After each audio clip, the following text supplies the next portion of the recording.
What is up, everybody? Welcome to the Shot of Sports. Grab a drink, a snack. This is your weekly dose of sports where we'll break down and do a deep dive on the world of sports. Whether you're a casual fan or a diehard, we're here to bring you the latest, the best analysis, and the hottest takes. I'm your host, Jalen Nicholson Bourne. Please like, share, comment, and subscribe. Smash the like button for us and tap the notification bell on the right so you can be notified whenever we drop so you won't miss one. Today we got on the show Nazir Spencer. How was the weekend? It was good, man. We we have saw a lot of stuff this weekend, bro. The Masters, the NBA playoffs is starting to take off. WNBA draft was yesterday. It was pretty dope to watch, and some more coach firings. We're gonna get a lot in all those topics today. I'm excited. But just before we start, I'm gonna let the live know that I don't know why it always logs me out of this of our podcast. So I might log out in the middle of it. It's just us two today. So if you don't see me on the screen for like 10 seconds. That's probably why. But just letting y'all know. But yeah, we'll get into some good topics today. For sure, sure. We coming up on the last the last game for us for hockey. So we completed the NBA already. So yes, I was able to give my live finals matchups over the air on the radio. Oh, for real? Yeah, so I'll play that toward the end as my final thoughts. But yeah, I mean, there you go. Hey man, hey live. We gotta shout out Jalen, bro. It's the GOAT, man. He made his dreams come true in like less than a year out of college. NBA hockey, that's dope. And it just influenced this podcast, and it really brought it to life. So kudos to you, bro.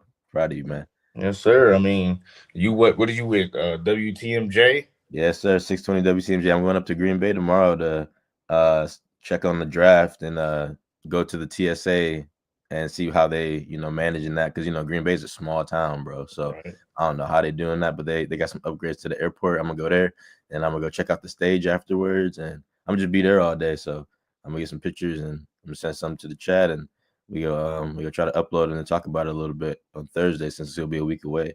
So yeah, we both got some stuff going up for us, man. It's dope. We got the playoffs coming up with the Bucks. I'm gonna be there all the time now, so we get a lot of information going out. I mean, it's pretty cool to see, everybody living their dreams and, right out of college. I mean, what we doing is not like normal. It's not normal, bro. It's not normal. Like, it take a couple years to really even get to where we at. So yeah, I got it in 8 months. You got it in like 2. Shit, I'm like, yeah. That's dope. My boss for that one, but yeah. We're going to jump right into the Masters. The 89th Masters concluded on Sunday with Rory McIlroy winning and receiving his green jacket. The Grand Slam. He gets his Grand Slam, 11th attempt at it. Rory will be was tied with Justin Rose, which then would go into a playoff, and he would beat him to win the Masters. So to round out the tournament, Patrick Reed came in third. Obviously, Justin Rose came in second. Scottie Scheffler fell badly. I was shocked. Yeah. Im Sung-jae ties fifth with Bryson DeChambeau. And, Roy said it's the best day of my golfing life. My pick, Justin Thomas finished tied for 36. So I had Scheffler, bro. I had Scheffler in that one. I did not think Rory was gonna win because he's been choking for years, but he finally got it. And it was one of the most like exciting rounds of golf I think I've ever seen. Like I used to follow it in high school a little bit. And I kind of stopped after college, but like this is crazy. Roy was just like the last like little round, that little playoff they had against Rose. I mean, that was just like how do you really compare any other golf matchups besides like obviously Tiger? But how do you compare any of those to that? That's crazy to me. I mean, those of you who know a lot about golf and have a lot of knowledge on the sport, comment down below, or if you're watching, like what might be your moment in golf that was maybe compared to that, because that was one of the best things I've ever seen. His excitement. I mean, he sixth golfer in history to achieve this feature of the golden jacket, the Grand Slam. I mean, sudden death in the playoff against Justin Rose. Come on, man, what are we talking about? That is Justin Rose, who wasn't even projected to finish. I think what was it, top 5 or even top 10? He wasn't even projected that high, bro. He was barely top 10. Let's see the last play from Roy McIlroy. Tosses his putter and crumbles to the sacred sod.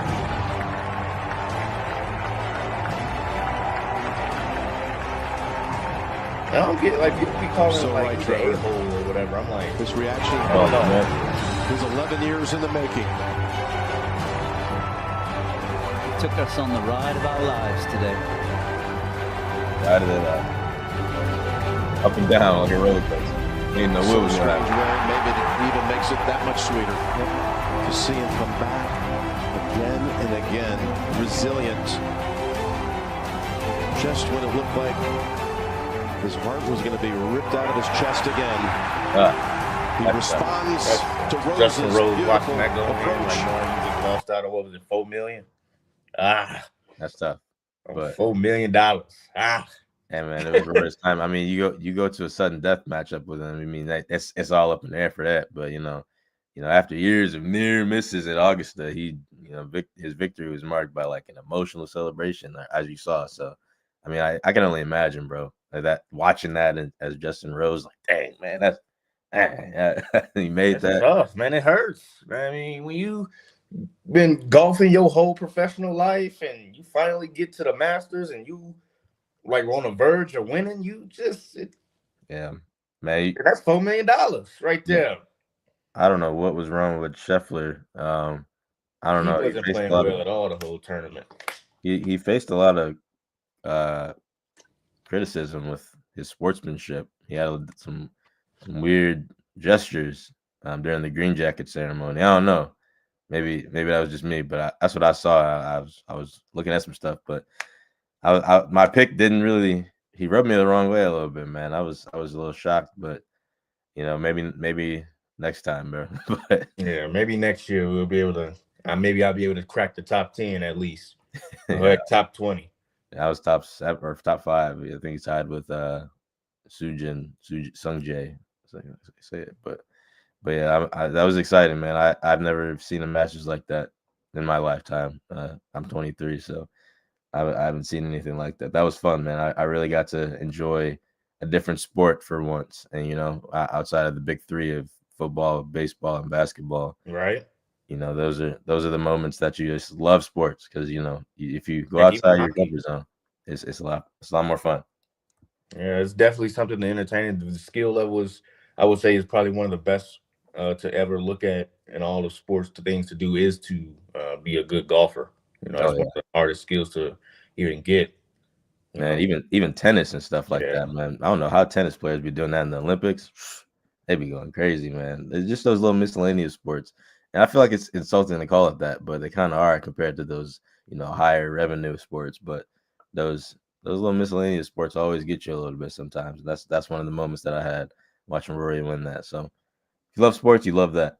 All right. So congrats to Rory, and the Masters are complete now. So we're gonna jump into the next biggest one, which is obviously the WNBA, which went on yesterday.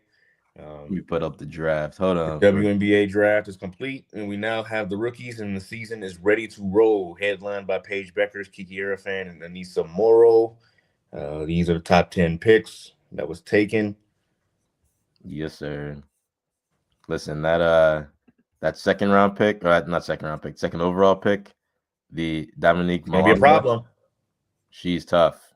She's French, and she's tough. Okay, I need everybody to understand that. She can really hoop, like really, really hoop. I thought, people thought she was, well, probably not, but people thought that she was going to get one at one point this season. But Paige is just so dominant at her position that nobody. Her grade was 100. Like Caitlin Clark, both of them have both received 100 grades. Bro, I'm trying to tell you, bro. Paige was like that before she got hurt. Everybody knew this was gonna happen. Everybody knew this was gonna happen. If they both got drafted last year, I think CC would have got picked first though. But it would be a lot closer than you think. That team would have had Indiana would have had a hard time picking which one if Paige wasn't injured the year before. And Paige still showed out last year. So, man, congrats to her, man. I think Indiana still would have picked probably CC because of the type of player that they needed. They needed somebody that could pass well. Oh yeah, yeah.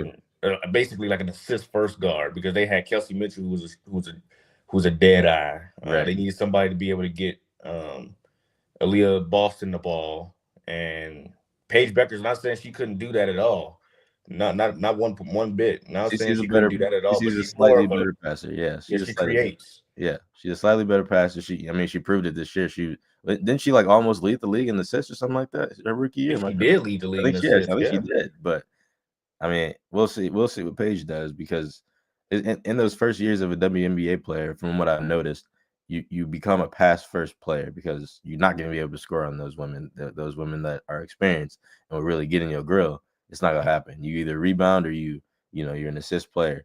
And I think Paige is going to be just like what CC was, but I think she's going to have a little bit more skill when it comes to ball handling, getting those ISOs maybe eventually, and finishing at the line and getting to the free throw line. And I think that's what she's going to be able to do at a high ability right away, because of the team she's on. She's on Dallas. I mean, they don't have too much else to rely on with scoring. So I feel like she can really take that mantle and try to just turn the whole team around and see what happens her rookie year. I'm excited. She got that other player too. What's her name?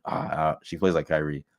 They play great. Azaze from NC State. Yeah, I cannot say her name. I know exactly what it is. I can't say her name right, so I don't want to butcher it. But I think it's Azaze. I think it's spelled like that almost. But yeah, they're gonna play really good together, bro. Like, I'm really excited to see that. I'm a huge Paige Bueckers fan, bro. Just so you guys know, and I'm just excited to see what happens. I might give me a jersey. I ain't gonna lie. What surprised me the most was Nisa Moro dropping to 7. That's crazy. Really? Yeah. Who you taking? Who you taking? I thought she was going to the Valkyries. I ain't gonna lie. I thought she was going number 5 to the Valkyries. You thought she was gonna go over Just? I thought Just was gonna be a Mystic. I ain't gonna lie to you. You crazy? Come on, bro. No way. She's a bucket. She's tough. That's perfect for them. It is. I mean, it's perfect. But who do they got in the paint? That's the key. Like, who do they got that's down low? They don't really got a guard though either. They don't really got a good team. They just need something to start off with. I don't know. That'd be interesting. I mean, I think they got what is it, Kate Martin, but she's not a point guard. Yeah, they got Kate Martin, but she didn't really pop off yet. She had a kind of a slow rookie season last year, I think, right? What really pissed me off the most was LA. Like, I really thought they would take and lift, bro.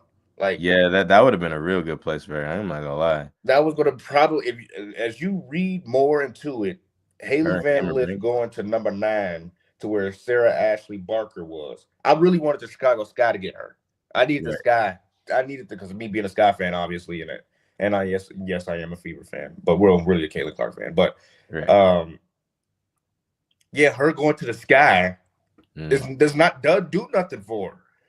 Man, they have 3 guards. Yeah, I don't know, bro. Her going to LA would have been perfect with. It would have been perfect. She would have started right next to Kelsey Plum. Mm-hmm. They would have had a 5. And then Cameron Brink coming back off that ACL. Come on, man. What are we talking about? That would have been a nice team in LA too. It would have brought some heads in there, man. I'm not gonna lie, because think about it. These names like Haley Van Lith or Paige or CC or Angel Reese. These box office. They're box office players. I mean, you got 2 now in Chicago. Yeah. So you got like 3. It don't matter. So yeah, we got 3 of them. Yeah. So you can make the case for saying you got 4. With Vandersloot, who's been a WNBA champion twice. Oh yeah. Okay. Yeah, you could say 4 then, but see, LA, I feel like LA is a more box office place than Chicago. Yep. You know what I'm saying? So Haley Van Lith, her name she already got like the Sports Illustrated swimsuit stuff going on. Man, talk about that. Man, in LA, she would have had like a bag. Like, they probably just didn't want to pay her that stuff. So they probably knew what they was getting themselves into if they drafted her. So I mean, I think with the 9th pick is a certain amount you get in. I think they get like 60,000. I think something like that. The 9th pick. Yeah, but it ain't hurting them. I mean, because they got money in LA. They got the money in LA. Like she going to the Sparks would have been so much better for her career, because she would have started right away. She would have been playing right next to a 2-3-time WNBA champion. Right. Yeah. Then you would be playing against an all-star who's playing with an all-star who's 3, 4, 5-time all-star. Yep. So she would have been learning next to her, would have been able to feed off of her and like play off her. Yep. And then while Cameron Brink and Rickea Jackson being able to get into the post, that's a playoff team. And then don't forget you got De'Erica Hamby. Right. Dude, those that 3, 4, and 6 pick.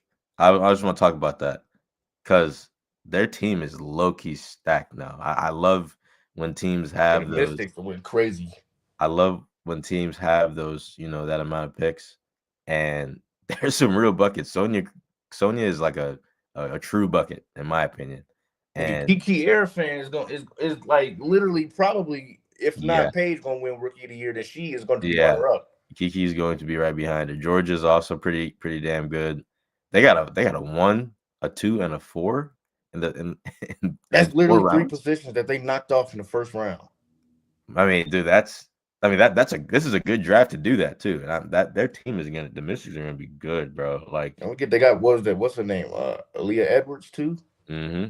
Hey, I don't want to sleep on this one though. Asia James from NC State, number 12th pick. Oh man, I ain't gonna lie, that's a sleeper pick for me, man. She got this crazy offensive talent. She can play anywhere because she's 5'10", I think, 5'11". So I mean, if you're close to that 6 foot mark, you can pretty much play anywhere in WNBA besides obviously center. But I mean, she's gonna excel there, bro. I'm excited to see what she does there. That's gonna be an exciting one to see. I'm excited to see what y'all got, bro. The Sky, because y'all 2 pick, y'all got Asia Sivak. I don't even know how to say it. Slovenian girl. Savaga, yeah. And then Haley Van Lith. These 2 are Sivka. Asia Sivka. That's her name. Sivka. I can't read, my bad. But but she's a 4 too. So I guess we got a backup for Angel Reese. She played in the Euro basketball. She was Euro basketball MVP. I didn't know that. They say she's the next Luka Doncic, the women version of Luka. She's 6'4". Oh my God, she might be a problem. I'm not gonna lie. She could dribble, pass, and shoot. Who's the starting lineup then? Is Angel gonna start? Okay, yeah, I mean, they ain't gonna. I mean, if you the coach, you got a decision to make. Because Angel got like Luka coming in for real. I mean, Angel played a 4, bro. So unless Sivka plays like the 2 or 1 next to Haley, I can't do that. Bro. Haley gonna come off the bench because you got Vandersloot.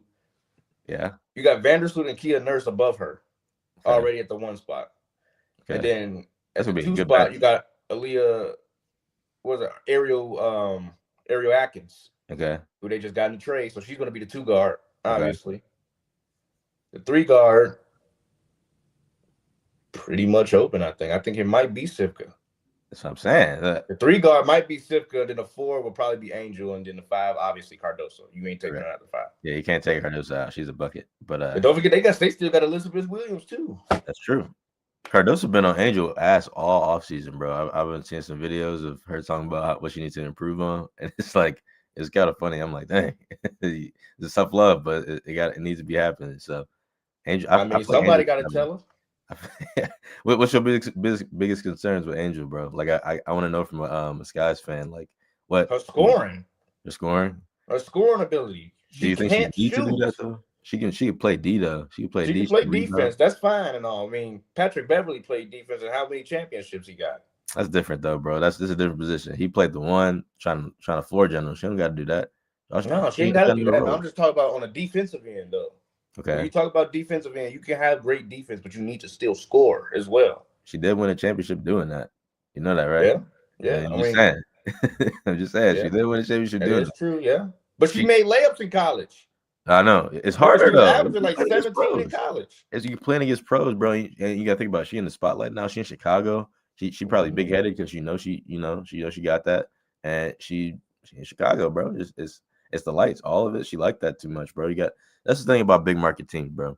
It gets in the players' heads, and once it gets in the players' heads, it shows on the court, and that's what we kind of saw a little bit last year with her scoring. But I think she was still rebounding good. Obviously, she was rebounding her own stuff. Oh yeah, of course. I mean, she gonna get that rebound. I'm telling you, she's gonna get the rebound. But it's about if you can put it back up though. Can you finish it? That's the key. Yeah.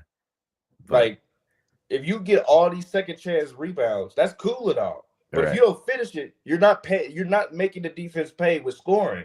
Meaning they're gonna off that rebound doesn't mean that they come down the floor, hit a 3, you still over 3. You down 3.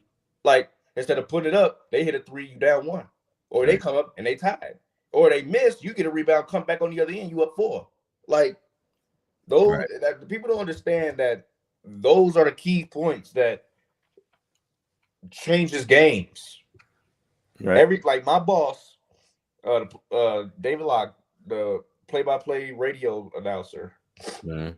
and even the TV announcers with Craig Bowler-Jack and Thurl Bailey, they constantly talk about second chance points. They always want to know, ooh, what's the second chance points when I'm doing stats. Second chance points. How are they shooting? You know, what are the turnovers? She turned the ball over a lot. Right. What are the turnovers? Right. What is the second chance points? What is the how good are they shooting from the field or three? Obviously, she ain't got to worry about the three, but how is she shooting from the field? Right. If you 1 for 7 with 4 points, that's not getting it done. Right. You're a liability on the offensive end. But again, as you see what Draymond does every game, right? He doesn't need to score. If Angel can learn how to facilitate a little bit or even pass a little bit better. I mean, she's a decent passer. She's not bad, but I think she could be a lot better if she can learn how to be like a Draymond. And people, when I say that, people think it's like an insult. When I think Draymond Green, I think a champion. I think a floor general. I think someone who can change the game off IQ. If Angel can learn the game a little bit better and play to those standards of like, you don't need to score points, you can rebound, you can assist, you can play this crazy defense. You don't have to have the stats to be an amazing defensive player. Your impact against those best players on the other teams. If she can learn how to do that stuff, bro, her role is going to like be perfect on that team because y'all already got a lot of scorers, bro. You got Cardoso, you got a whole bunch of people now. You got guards. You got the Luka coming in, bro. Yeah, I mean, y'all don't need her to score. I mean, it'd be nice. Don't get me wrong, but if she can learn how to do that stuff, I mean, it's sky's the limit, bro. No pun intended. The only thing I'm really worried about when we talk about Haley is that she's going to have to learn how to play off the ball again, which is okay. That's good. She's fast. Yeah, but when we saw her play off the ball with Angel Reese, that looked terrible. I'm not saying that she's going to be like that her whole career. I'm not saying that she's going to be like that in year one. But if she can take anything of what she learned at LSU, obviously when she went to TCU, she was what? The number one option again. Of course. And what did she do? She elevated. She had 45 in in the March Madness game. So if she can learn how to work off the ball and take a back role into being able more to facilitate, like someone like a Clark, almost someone that can facilitate, pass, run through the pick and roll, but still get your shot when needed. That is what will, I think, elevate the Sky to maybe being a real playoff team. I mean, I'm not saying that they're gonna be a bottom feeder of the league. No, not because they just got a lot of scoring with Ariel Atkins and Anderson, so they going all in. But I mean, they got her career to take off. She's gonna have to learn how to play off ball. That off ball is very I'm glad you brought that up because playing off ball is hard, bro. Like you got to hard, especially when you're a main scorer. Yeah, you got to run around. If you guarding the main point, the person that's facilitating the other team, it's hard, bro. You got to actually follow them everywhere. You got to know exactly what's coming to you. But luckily, she got another year, and you know what I'm saying, she got another year at TCU, which is I thought at first when I thought she left LSU, I thought it was a horrible decision. But once the season started and she started balling, showing what she can do at her highest level, it really showed me like, okay, maybe the transfer portal is not that bad because it really helps some players out, and it really helped her. And I think her off-ball presence is very underrated. But I think obviously when you're off the bench and you are probably the projected sixth man right now, which is a great feature to have because the team is good, right? So if you're a sixth man coming off the bench and you're a rookie and you're expected to have these high expectations of scoring off the bench, but also playing that off-ball defense, I feel like she can do that. Like that's a perfect chance for her to do that. I know you brought up, her playing Angel Reese. That was a completely different system, though, bro. Yeah, like they got a different coach. They got a smarter coach, probably, in my opinion. I think they do. and it's a different league. So there's a lot of hands to feed. Yep, a lot of hands to field, a lot of things you could do. And Haley, she has a perfect opportunity to just stay under the radar a little bit, but also make an impact where people can notice enough and be like, oh my gosh, like she's really like that. You know what I'm saying? Yeah. So I mean, I understand she ain't gonna really be playing with Angel like that either, especially if she's off the bench. So I mean, she could be in a different rotation. She probably play with her a little bit, and they probably go have her, playing. Probably her and Cardoso a bit. Right. Yeah. That 1 and that 5 is probably going to be playing together. That's the most important thing to have when you're 1 is that 4 and 5, so you can do the pick and rolls, and that's probably going to be your best bet at pick and rolls, Cardoso. So, which I'm excited to see that. I don't know if Angel will be the best, but they're both Goliaths at their position. So I'm sure they can work it out. They're going to be together for years now. They're teammates for a while now. So, well, heck, the coach can even could shock us all with starting her. So. No, I don't know about that one. That's gonna take a while. I feel like unless somebody get hurt, God forbid, obviously. But it's another thing that's crazy, bro. When Paige got drafted, she shouted out her teammates, which is super cool. And Caitlin Chen is a bucket. I don't know why she went third round. Bro, she went third round, and I'm like shocked because I don't even think people thought that they were gonna draft these players, but she got Caitlin Chen drafted and Aubrey Griffin drafted, which are her sisters on the team, man. Like they just won the championship together. So I'm excited to see what they do. They third round picks. We're not expecting them to play too much this first year, but you never know. You know what I'm saying? So shout out to Paige for that. The GOAT, in my opinion, right now. And I'm excited to see her and CC face off in the WNBA. Finally. I think that's gonna be. That's going to probably feed families when that is going that to game bring comes. revenue, bro. I can already see the graphics of them facing each other or them creating a picture where they both holding the number 1 jersey. I already see all the social media posts before it even come out. So I'm excited, man. We should go to one of those games, bro. If they go to Indiana, let's go. I'm not even gonna lie to you. We might have to probably see about that one for sure. But these are the main headline rookies right there. Which one of them probably gonna be? It's probably gonna be 1, 2, and 3. Who you think will win the rookie of the year, bro? I want to know. God forbid injuries. Without injuries, who you think wins? Without injuries, it's gonna be Paige Bueckers for sure. But Dominique got it. You don't think Dominique won that? I mean, yeah, think about it, bro. She on the team. She's a dominant player too. She's disgusting in my opinion. She's so good. Man, Anissa is so underrated though. From LSU, she's so underrated. It's like if I had to choose a dark horse to win, where'd she go? Phoenix or no? She went to the Sun. Yeah, no, she's not winning that, bro. I ain't gonna lie. No way. Well, if you think about it, she goes to the Sun, and now they don't really have all those players anymore. Remember, they traded all those players, so now she's going to be able to pop off. Yeah, but if I was a dark horse, I'd probably have to go with probably Dominique. But as much as I want Paige to win it, I think Dominique might get it, bro. It's gonna be tough. She could. I think she might get it because that center position is low key kind of weak in the WNBA right now, and I feel like if she could, Cardoso is really the biggest one. Yeah. So that it's a weak position right now, and I feel like they're realizing that, and they're drafting these great centers for the women's side, and she's gonna be an issue, bro. I'm trying to tell you. I genuinely think that she might win. I want Paige to win it with all my heart, but without bias, from an analytical standpoint, I think Dominique she might win that. She's also French, and you know how French players get, bro. They're good. They take this stuff super serious. And when she played in the I think she played in the Olympics last year. Maybe she did. I don't remember, but I think she did, and she was also she represented the country very well. So I'm excited to see what they got going on. But dang, what you think? So you think Sivka go be playing good for y'all, bro? 3, Sivka.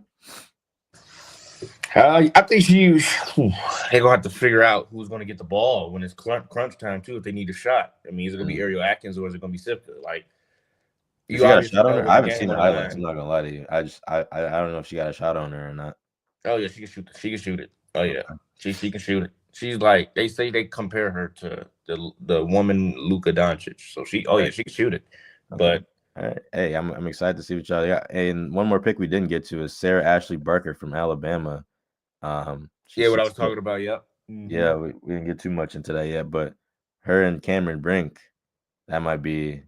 She's like Sarah. I've seen her play, and her offense is good too. Like really, really good. She likes She's to a drive to shooter the rim a too. little bit, and she can finish like crazy. So She can finish and shoot. That's why I yeah, wanted the Sky to grab that. yeah, But yeah. But her outside shooting is like okay. I don't think it's like great, but she's mainly known from what I saw on Alabama. She drove to the basket without hesitation and got to the line with ease. So I think that's kind of good for the Sky. So they or not the Sky, the for LA yeah. for them to be like that. So congrats to them. But that's the one I wanted to hit on as well because I think her and Cameron Brink might be a very good duo. They already got a good team, but well, they have a decent team, but going forward at least. So NBA playoffs. So we'll leave that there. But the NBA playoffs are set. With NBA season completed Sunday, we have our playoff field with the play-in tournament starting tonight with the Warriors versus Grizzlies and the Magic versus the Hawks. The Hawks making its 5th straight play-in. They have a 2-2 record. The Warriors have yet to win a play-in game, 0-3. All the times they've been there. The Magic, this is the second time they are 1-0 in the play-in, and the Grizzlies have been 2 times. So, who's coming out of the play-in? Who's coming out of the play-in? Well, I'm gonna tell you right now.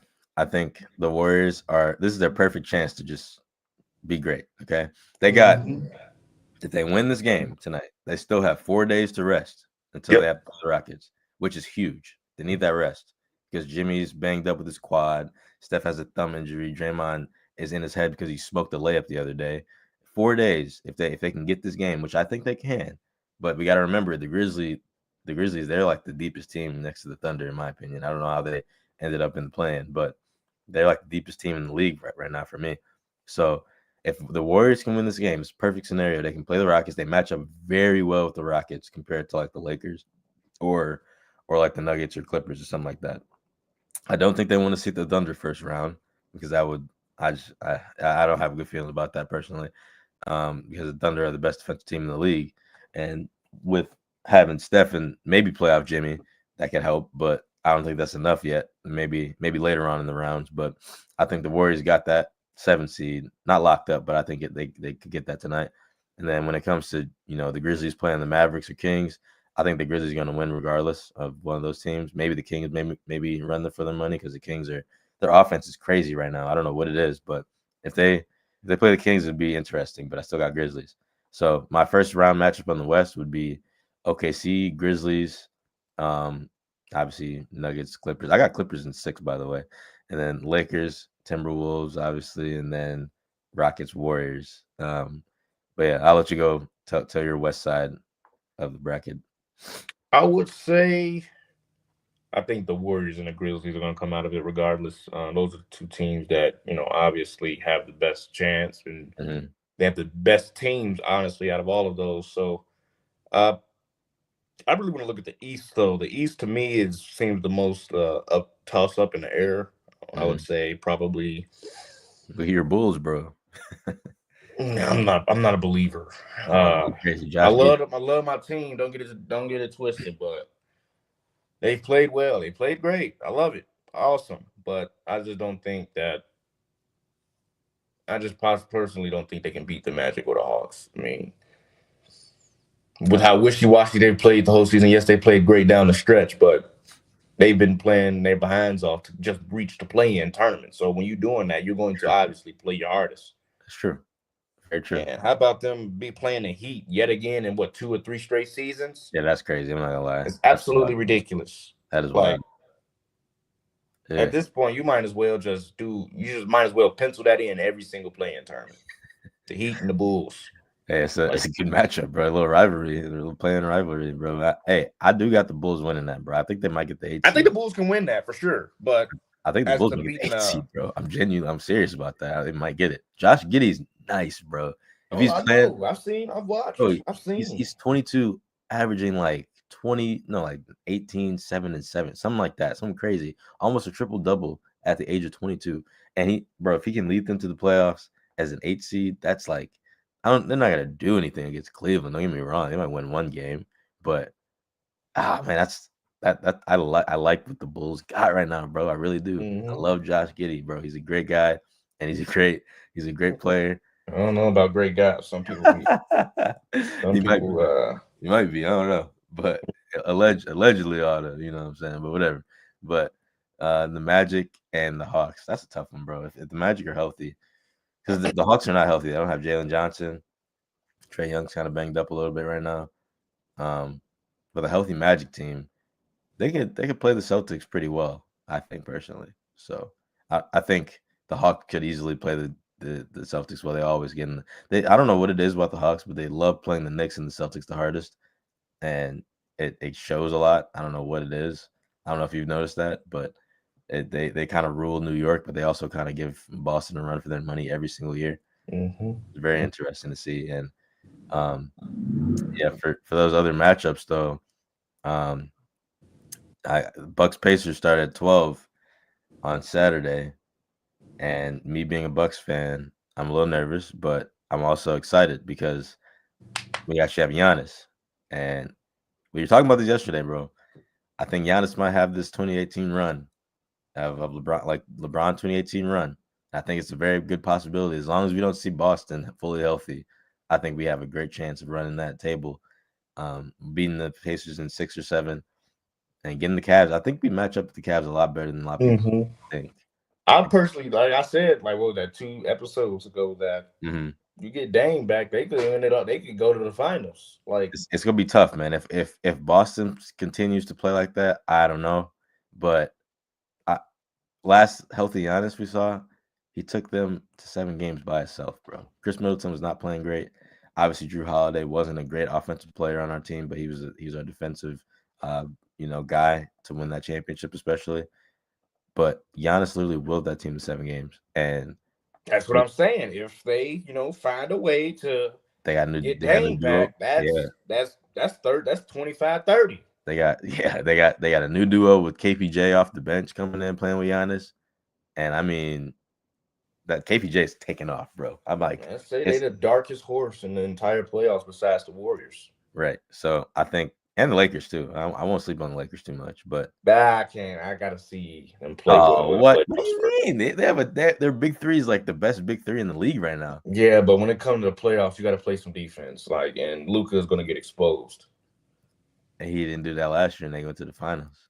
His offense took over. Hey, I'll go back to this on Sam's point. But he had PJ Washington. He had Derek Lively, and they had what's his name? They had Daniel Gafford. That's like 3 anchors on defense. I get it, but all they have is what, Bron, and Bron can't play D like that no more. Austin Reeves can. Austin Reeves, if Austin Reeves and Bron can turn it up a little bit on defense. Now, that's what I'm saying. If they can turn it up on defense, they might have a shot. But Luka's going to get cooked regardless, bro. Exactly. Let's leave it at that. Anthony Edwards is going to want Luka to guard him. Who's a center position? Jackson Hayes. Look, bro, I said that when the trade happened. I said it, that if they are relying on Jackson Hayes to go against Rudy Gobert in the paint, good luck. Have fun. Rudy Gobert or Nikola Jokic, have fun. I don't care what nobody say about Rudy Gobert. Oh my God, he sucks. Oh, he gonna get cooked by Luka. He's still a 3-time defensive player of the year. He can play defense for real. I don't know why people. I mean, I'm still like 7 feet tall. I'm one of those people that don't really believe that he deserves like 3 or 4 of those, but he definitely deserves at least 2 of those because he's a great defensive player. But bro, the Lakers, their offense, just Bron, and having Bron in the playoffs as a 3 seed at age 40. We got Luka coming in and Austin Reeves playing out of his mind right now. He should be in contention for most improved player, but I don't think he'll win it. But bro, that big 3 right there, and then they got Vanderbilt and Rui Hachimura, and I mean their team's nice, man. That's why I didn't want the Warriors to see them right away. I really want them to see them second round so they can have a little bit of better feel in the playoffs, and we get Steph at his full health, and then they go 7 games with him and LeBron, and then Steph wins and then goes to the finals against the Bucks. That's my prediction who's going to go to the finals, by the way. But I just want you to realize that big 3 in LA, can't sleep on them, bro. I understand. No, ain't nobody sleeping on them. I'm just saying, I'm being realistic and logical. Like, if they can't play defense, they're getting cooked by the dog. They're getting cooked by the Wolves. So let me ask you this: you think the Clippers gonna beat the Nuggets? They're a defensive team right now, at least with Kawhi. Obviously, I personally have Clippers in 6. I don't believe that the Nuggets will do anything because they don't have. I can see the Clippers beating the Nuggets though, because they don't have a coach either, and they're Jokic or nothing at the moment. For Jokic, and I mean Jokic's gonna get his, but Zubac is no pushover, bro. Like, his defense, he's one of the best defensive centers in the game right now. I think he is the best. And look, man, all I gotta say is this, y'all. Jokic might be your MVP, but that first round is not gonna be good for him, bro. He still get his, but it's gonna be a lot of turnovers. It's gonna be a lot of defense not being played. If you want to talk about no defense, let's talk about Jokic. And I mean, yes, he averages 2 steals, but he also is second in the league and giving up field goals in the paint, right behind Karl-Anthony Towns. So that kind of wipes away the steals for me. I mean, if you're not guarding the paint as a center, what are you doing? So, I mean, I got Clippers in 6 on that one, and then the next round, Clippers versus OKC. I hope to see Shea play the team that traded him. I think the Thunder are going to the finals. You think so? Yep. I think they going to the finals. I think they go Western Conference Finals and lose in 6. I don't know to who yet, but I don't know. I don't think they beat the Lakers in 7. I don't think so. I personally don't. They play horrible against the Lakers, bro. If they play the Warriors, I see it, because I don't think the Warriors are deep enough to play them. But yeah, I don't know, man. And they could. They got if they get past those first 2 rounds, I don't think that third team they play is going to be much lesser than those first 2. I'll say that, unless it's the Rockets. So, which I think the Rockets are out first round personally. I'm not a big believer in the Rockets. So that's the NBA playoffs. The playoffs are set. Crazy thing about it all is that, you know, the Wizards won at the buzzer versus the Heat to give the Jazz the best odds to land a number 1 pick. So I love that, actually. But that was actually crazy when I saw it. I mean, me and my bosses, we were sitting in the studio watching that live, and we saw it happen, and we were like, oh, like that's crazy. Like, that's crazy. Yeah, I really want Cooper, bro. Cooper's gonna love Utah, huh? Yeah, that's why I can't watch the lottery, because I just can't sit here and see the Jazz emblem at 5. Ooh, when is that? When is that lottery? I can't wait to that. Well, oh man, the 12th. Yeah, I just can't sit there. I can't watch the draft lottery, because I don't know how I would react if I see the Jazz emblem pop up at 5 or 4. That would be the lottery is so. I love the lottery. I'm not gonna lie. Personally, I love it because the Wizards have gotten a top 5 pick the last like 10 years and always get 5, and it's hilarious because they got Sarr last year, which is number 2, but you know, whatever. Yeah, like, I can't watch that. You see the Jazz emblem pop up at 5 or 4. So what happens if you get 2? Who you go take it to? I know Cooper's out of there first, but who's 2 for you? Probably Ace Bailey. Ace Bailey. Yeah. I mean, people say Harper, but I don't think we need a point guard because we got Isaiah Collier. So that's true. Isaiah Collier is gonna be nice, man. So another NBA coach is fired. Another coach is let go. Mike Budenholzer was the latest coach to get the short end of the stick. On Monday, they let him go. I mean, the Pelicans also have fired Executive Vice President David Griffin as well on Monday. The team stated, the Suns stated, competing at the highest level remains our goal, and we failed to meet expectations this season. Our fans deserve better. Change is needed. So that leaves the Grizzlies, Suns, Kings, and Nuggets all firing coaches. And then the Suns are paying more than $80 million for Mike Budenholzer, $40 million, Frank Vogel, $25 million, Monty Williams, $20 million to not be their coach. Can I say something, bro? Listen. So how much of an idiot do you need to be at letting Mike Budenholzer go, and you're paying this man $40 million? Listen, at bro. some point, just stick up with it and shut up and just let him coach. Like, how many times are we gonna keep paying coaches to sit at home?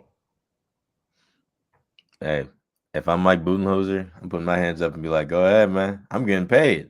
He getting paid by 2 teams, by the way. You forgot one. He's still getting paid by the Bucks. He's still getting paid by us. So I might boot him. I'm like, I'm 40 mil, 60 mil, whatever I'm getting right now. I'm chilling. I'm staying in Phoenix, but I'm just living here. You know what I'm saying? Right? But listen, Or man. LA or something. Right. When it comes to coaching, just him coaching, he was horrible this year. When I say horrible, I don't mean that on him, but his team. The team that he was set up with. He was deemed to fail when the team decided to get Bradley Beal and they pay him $150 million, and he just robs the team, takes all their money, and they have no young assets besides Devin Booker, who is in his prime right now, I think, and can't win a game because doesn't have a team around him. And when you trade for KD, it kind of ruins your team. I hate to say it, I love KD, but it kind of ruins your team because you have to give up so much. And that's exactly what they did. Now, when it comes to firing Bud and Frank Vogel 2 years in a row, like not 2 years in a row, just a year back-to-back years, you can't do that. You cannot do that. Like, as a Bucks fan, we've been through it. We fired Bud, hired Adrian Griffin, who I thought deserved a chance because we were still a 4-3 seed when he was coaching. We just had no defense, which he had a lot of season to figure out, but they just didn't want to deal with that, which I thought was stupid. I still think it's stupid. I didn't like him as a coach because I personally value defense, but if we're talking just giving a coach a chance, that's one that really deserved one. I don't think Doc Rivers should be our coach right now whatsoever, but he is, so I'm not going to complain. But if you're firing a coach, bro, you have to understand that sets you back like 2 years because you're paying one coach and then the other coach and then the third coach. We're paying three coaches right now: Doc, Adrian, and Bud. So, I mean, the Pelicans, I understand because their GM and their coach are just, I don't know what they're doing over there. New Orleans in general is just not a good place for sports right now, with having the Saints and the Pelicans just be horrible. Which is why if I'm Flag, I don't want to go there. Oh, no. I mean, the only intriguing thing is Zion healthy, but who's to say that he's going to be healthy? You know what I'm saying? He hasn't been healthy since he got into the league. He was healthy one season, but then he got hurt like right when the playoffs started. Yep. So that was last year. So he played 72 games and he got injured right away when he was playing LeBron. So I was like, okay, well, this sucks. But they're always the 8th seed. But I think if Coop went there, that would be a little bit intriguing just to see if Zion can stay healthy because that's 2 lottery picks, first overall lottery picks, and they can really probably play really well together. But yeah, New Orleans sports, I don't know what they're doing, but that's an issue. That's another issue for another day. But if we're staying on the Suns topic, that team is. If I'm Devin Booker, I'm looking to get out personally. I know he doesn't want to because he's a huge Kobe fan, and staying on one team is like his thing. He wants to win rings there. He already went to the finals once. But bro, Devin Booker, I've loved Devin Booker since he got in the league, man. It's time. It's time to get out of there. It is time. Let that team figure it out. I love Phoenix. My family lives over there in Phoenix, near Phoenix. It's time, bro. Just let it go. At some point, when are we going to stop blaming coaches for how bad teams are? Let's talk about owners. When are the owners going to take responsibility for, not signing a player? Never. Or, being cheap? Or who runs the show, bro? Who pays you in the NBA? When are we going to start blaming players for not taking care of their bodies? Sure, they can say they take care of their bodies all they want, but why are you not durable? Why are you always hurt? Mm-hmm. Was the coach you can't. It's a fine line you walk with injuries because obviously you can't, prevent injuries, but you can prevent durability. You can. You can prevent body soreness. Explosiveness. You can prevent me and my dad was talking about this yesterday. You can prevent the type of shoes you wear. Mm-hmm. Oh, that's a huge thing. Hey, being a college track athlete, shoes are extremely important to run. Especially, I can only imagine in basketball when you're running back and forth, like it's a cutting and like at a high level, running back and forth like it's a pacer test. Like I can only imagine full speed at doing all these explosive moves. You need the right shoes. That's a very good point. I'm glad you actually brought that up because I've had the worst shin splints of my life wearing the wrong shoes, and it makes a big difference when you got the right ones on. So yeah, I mean, players got to start taking care of themselves. They're millionaires and they're not taking care of themselves. Like, I don't get it. They can say they eat right, their diet is correct, they do this right, I do that right. I just can't stay healthy. No, you can control a lot of that. You control all of it. What are you doing personal training wise? Are you stretching correctly? Right. Are you doing mobility exercises? Are Like, you? let me ask you something. You've been in the league for a year now, and you witnessed the players and all the players coming in and out of Utah. You've even experienced the hockey side of it too. What do you see the players do to keep themselves going? If you have, what have you seen from employee perspective of players being responsible for their bodies, or making sure they're available for the game? We obviously don't know what they do at home. Right. No, I mean just like in the stadium. You know what I mean? In the stadium, they eat the food that we give them. They go to the trainer. They do their stretches and get taped up. Some guys, I haven't really seen too many of them go out and do a full stretch, like a full stretch routine. They come out, they shoot. I'm not sure what they do in the locker room though, because sometimes I'm on the court or I'm upstairs doing something or eating or whatever. But I haven't really seen them come out and do full stretches. I haven't seen them do warm ups. I mean, a couple of them I've seen them warm up. I've seen a couple, do J bands. A couple of them do crossover drills, but that's not stretching. Mm-hmm. Like, I don't see them. Some of them I don't see lay down and actually work on their hips, right. Or they, stretch out their hamstrings and stuff, or knee raises or jumping jacks. I haven't seen a lot of that, and that's in the whole NBA in general. I haven't seen no one really do that. I've seen. Now, what I will say about the Pistons is they bring a certain thing on the court, on the baseline, like a full, they got what is that called? The water things. They got water. Water things. What do you mean? What's that? I forgot what it's called, but it's they got waterbed things that they use to stretch and things around, and they got the water thing, and they got a jumping machine to get their verticals, and they got bands. I've seen Jalen Duren do it. Mm. Literally, I was sitting courtside seeing him do it. He's sitting there stretching, and they're full on and agility stuff. And I don't see a lot of teams doing that. And Jalen Duren has played almost 82 games. Yeah, that's He's true. played 70-some games, 60-some games. That's true. Hey, when I was running track in college, my coach, shout out Coach Ireland.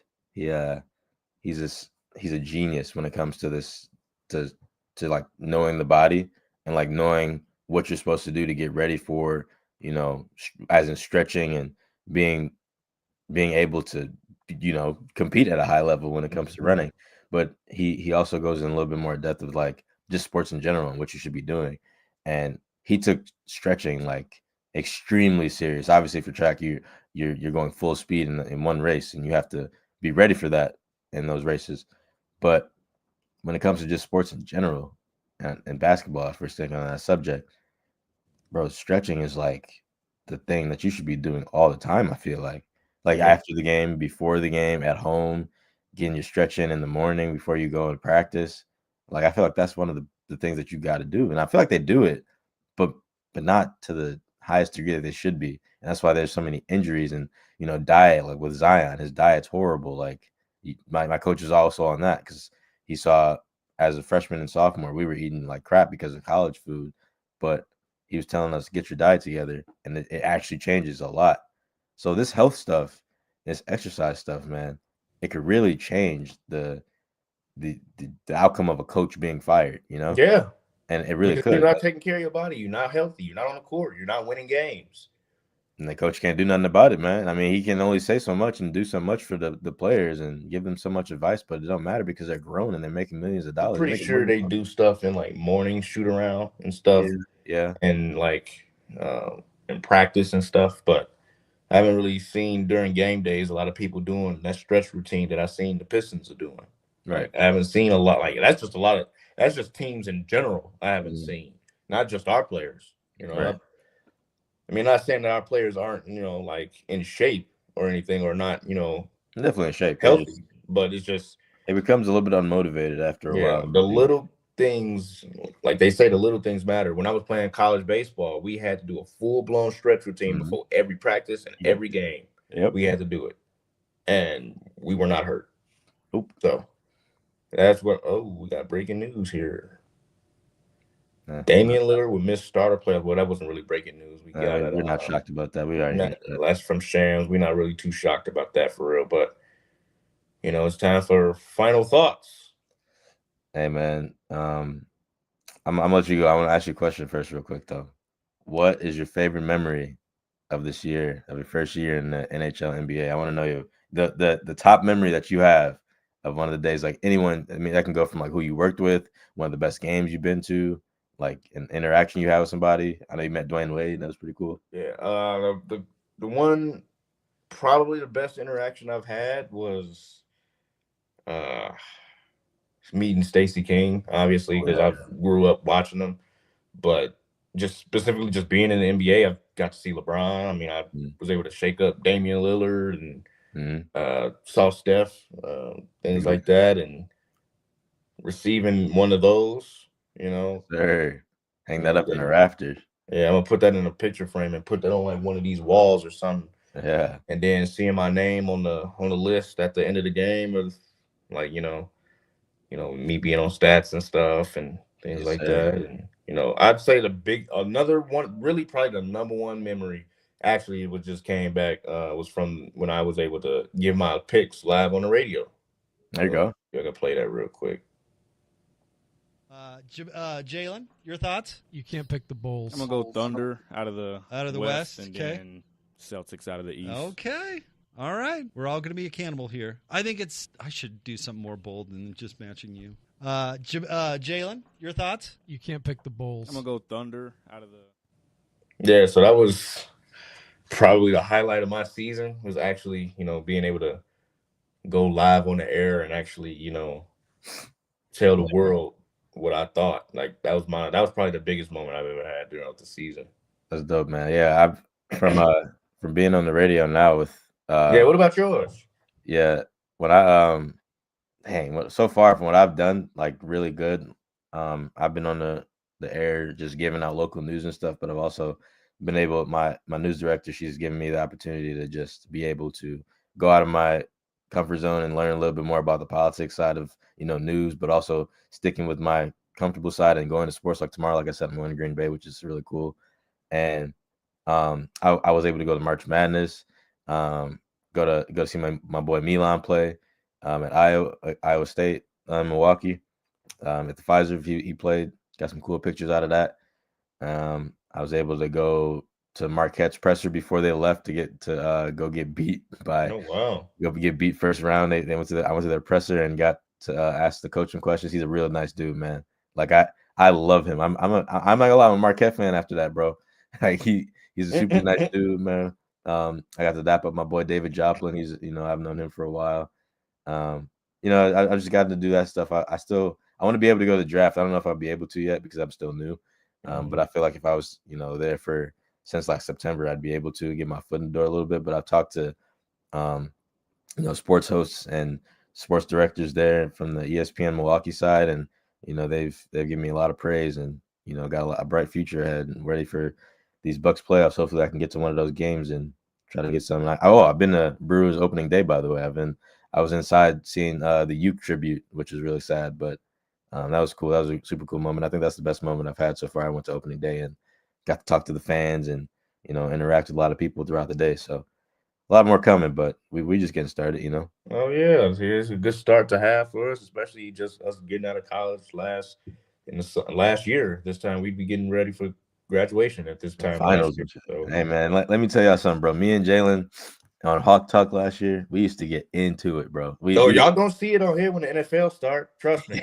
Oh man, that's my sport, bro. I take the NFL very serious, man. Very seriously. Very, very serious. So that's gonna be very exciting to, we gonna get a little preview probably at the draft when Oh yeah, for we sure. talk about it, and we just gonna be going at it, talking about what teams are gonna be great. Our most viral video on TikTok so far, guys, by the way, go follow the TikTok, is me talking about Lamar Jackson, who's gonna win a ring before Josh Allen. He's gonna do that. So just be wary of that, man. We're gonna be saying some crazy takes, but also some takes that we really mean. So yeah, I'm excited. All fun and games for sure. So, with that, we've come to the end of the pod. Subscribe, like, share, and comment. Please hit the notification bell on the side where you can be notified whenever we drop. We're going to have some shorts of this show coming up soon. Go ahead and follow our podcast platforms in the description box. We have a Spotify, Instagram, and TikTok. So with that, we appreciate you watching the show, and we'll see you Thursday.